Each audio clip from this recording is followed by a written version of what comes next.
안녕하십니까, 추혁 선생님입니다. 자, 네 번째 강의 바로 새로운 단원, 명제 단원 되겠습니다. 자, 명제 단원 우리 진단평가 문제들 쭉 풀어보도록 하겠습니다. 그동안 배웠던 10-가 내용에서 우리 명제 내용들 간략하게 한번 살펴보고요. 그 다음 강의 한번 또 진행해 보도록 하죠. 자, 오늘 배울 내용은요, 교재 14페이지의 내용이 되겠습니다. 자, 문제, 네 문제 보일 거예요. 1번부터 하나하나 보면서 설명드리도록 하겠습니다. 자, 1번 문제서부터 보도록 하죠.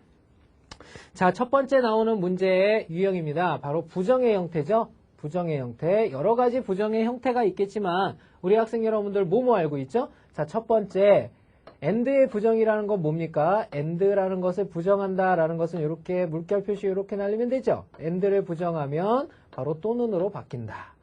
또는을 부정하면 어떻게 된다? 또는을 부정하면 and로 바뀐다라는 거죠. 자, 그 다음에 두 번째 뭐가 있어요?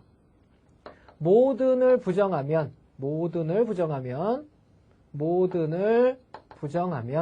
자, 뭘로 바뀐다? 어떤으로 바뀐다. 자, 그 다음에 어떤을 부정하면이죠? 어떤을 부정하면 그것은 모든으로 바뀐다. 자, 또 하나 세 번째 부등식입니다. 부등식. A가 B보다 뭐 예를 들어서 A가 2보다 작다 그럴까요? 자, 이 놈을 갖다 우리 부정을 한번 해볼까요? 부정하면 어떻게 된다? 등호의 포함 유무죠. 그래서 A가 요것을 부정하게 되면 A는 2보다 크거나 같다. 부등호의 방향만 바뀌는 것이 아니라 등호가 없었으니까 등호가 생성된다라는 거 기억하고 계시면 되겠습니다. 자, 이렇게 해서 and와 or, 그 다음에 모든과 어떤, 그 다음에 부등식, 작다, 크거나 같다. 자, 이런 것들 알아두시면 되겠죠. 그쵸? 자, 그럼 봅시다. 명제, 두 자연수 x, y 중 적어도 하나는 짝수이다 라는 뜻이죠. 그죠? 그러면 x, y 중 적어도 하나는 짝수라는 얘기는 무슨 말이냐면요. 자, 짝수, 홀수일 수도 있고, 그 다음에 홀수와 짝수일 수도 있고, 그 다음에 짝수와 짝수일 수도 있겠죠. 그죠? 자, 요 놈을 부정한 형태입니다. 자, 그러면 요 놈을 부정했으면 우리가 x, y가 가질 수 있는 것은요, 짝홀, 홀짝, 짝짝 이외에도 뭐가 있죠? 바로 홀홀도 있다라는 거 알 수가 있겠죠? 자, 결국은 요 세 가지를 제외한 나머지 경우가 바로 반대의 상황, 부정이라고 볼 수가 있는 거죠. 그래서 요 경우를 의미하게 됩니다. 그래서 x, y 중 적어도 하나는 짝수인 이 세 가지의 부정은 바로 둘 다 x, y가 홀수가 될 때를 뜻하는 거죠. 그래서 자, 우리가 부정을 구하여라 그랬으니까 두 자연수 x와 y가 모두 홀수이다라는 것이 바로 최초의 명제를 부정한 명제가 되겠습니다. 자, 어렵지 않죠? 자, 두 번째 문제 보도록 하겠습니다.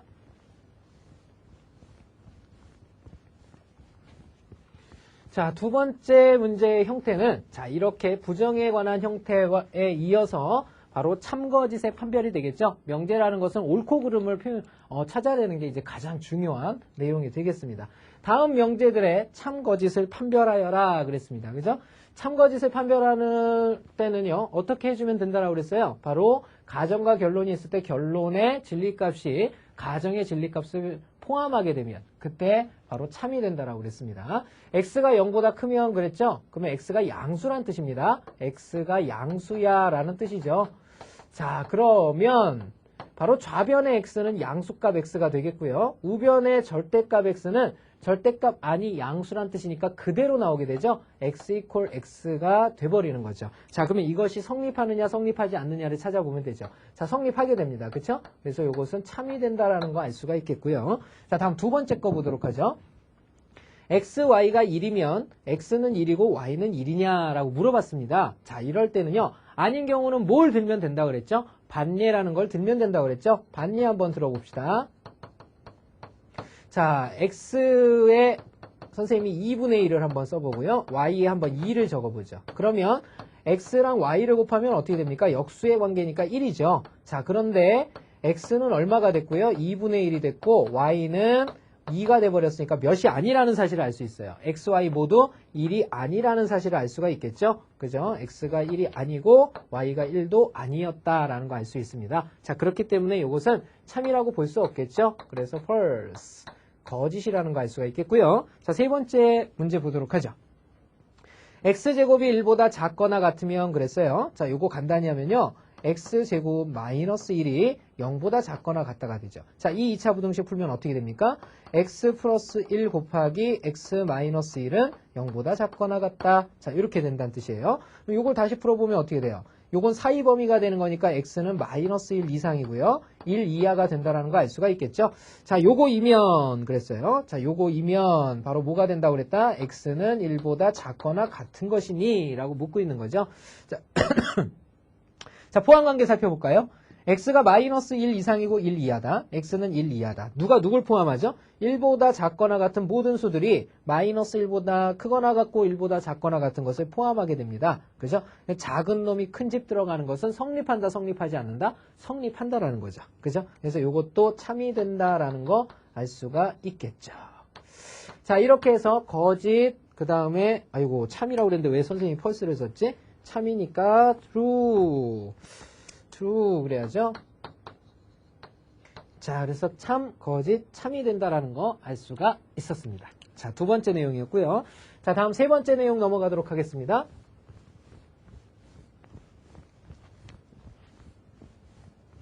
자, 세 번째 문제 봅시다. 여기 대우에 관한 성질 나오겠죠? 그죠?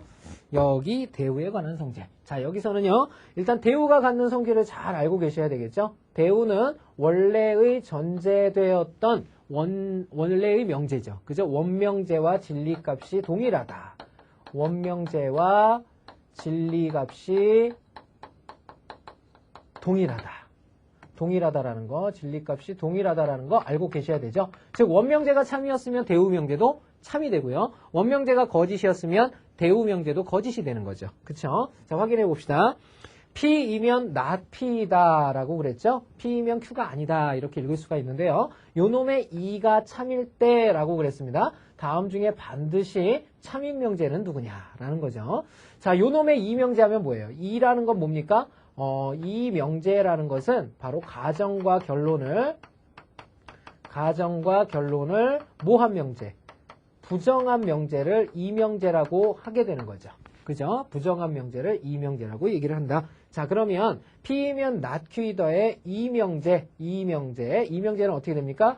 not P면 Q이다 라는 거죠. 자, 이것이 바로 참이 된다 이런 뜻이 되겠습니다. 자, 이것이 참이 된다고 할 때 다음 중 반드시 참인 명제는 그랬습니다. 자, 요놈이 참이 되면 또 하나의 참이 되는 명제가 있죠. 바로 요놈의 무슨 명제? 대우명제가 역시 동일한 참의 진리값을 갖게 되는 겁니다. 이놈의 대우명제 어떻게 돼요? 자리를 바꾸면서 부정하면 되는 거니까 not Q이면 P다라는 거죠. 바로 요 명제도 참이 된다라는 사실 알 수가 있는 겁니다. 바로 우리가 요 두 명제 중에 있는 명제를 찾아주면 되는 거죠. 자, 어디에 있습니까? 보기에서 한번 찾아볼까요? not Q이면 P이다. 바로 5번이 된다라는 거 알 수가 있겠죠. 그죠? 바로 이 대우에 관한 성질 한번 알아봤습니다.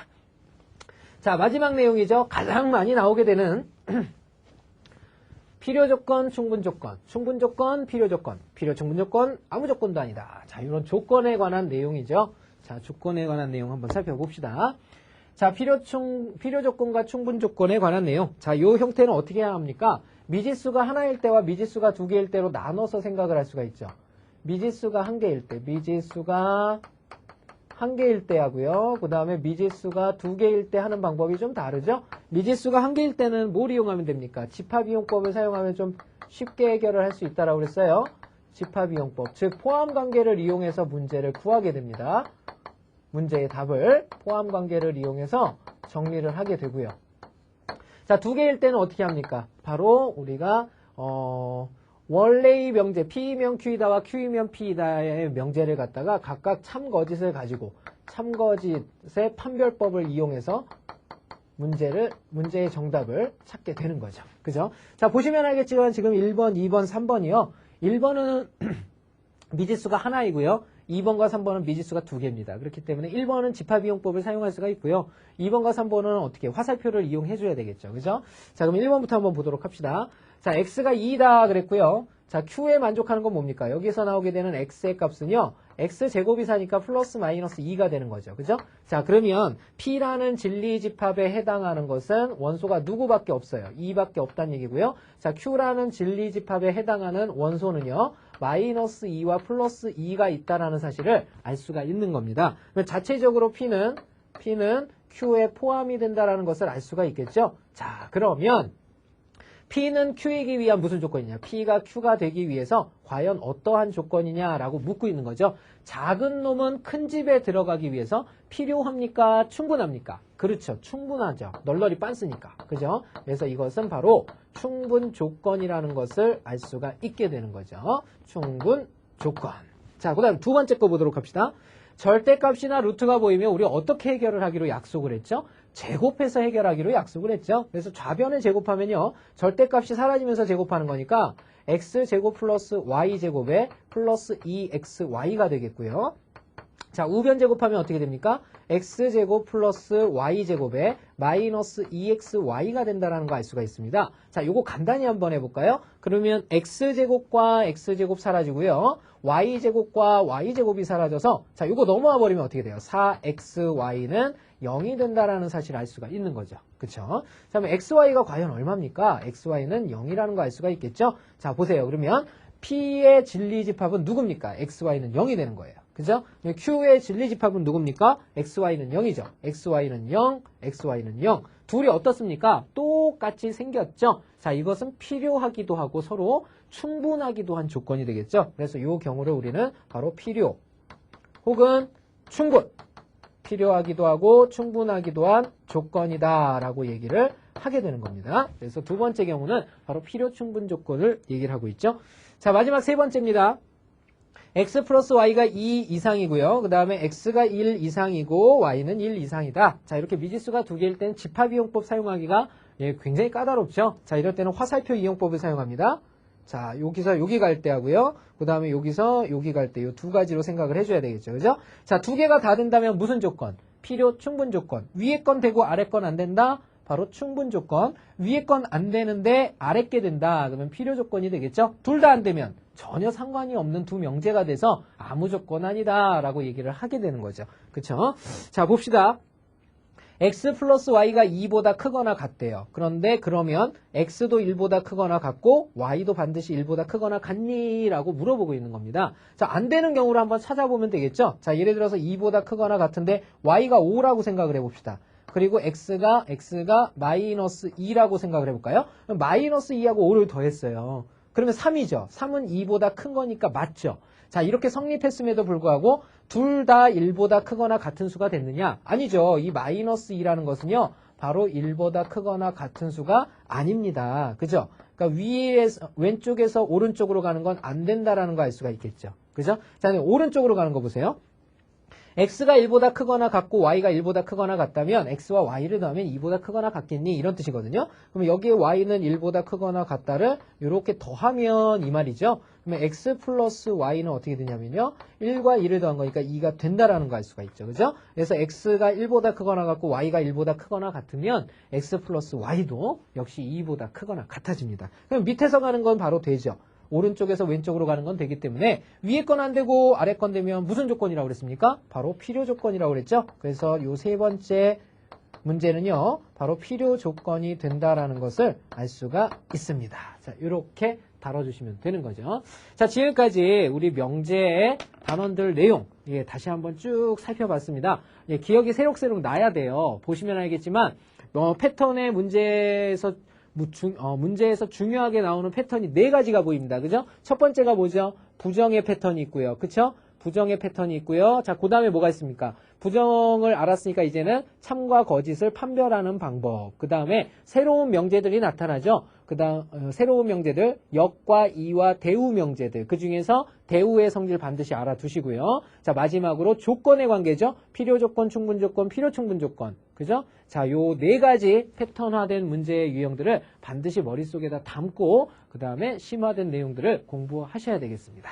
자, 이렇게 해서 오늘 4번째 강의 바로 명제 진단평가를 풀어보는 시간 가졌습니다. 다음 5번째 강의에서는요. 대표 문제들과 유제들 풀어보는 시간 갖도록 하겠습니다. 오늘 거 잊지 말고 복습 꼭 해두셔요. 다음 시간에 뵙도록 하겠습니다. 수고하셨습니다.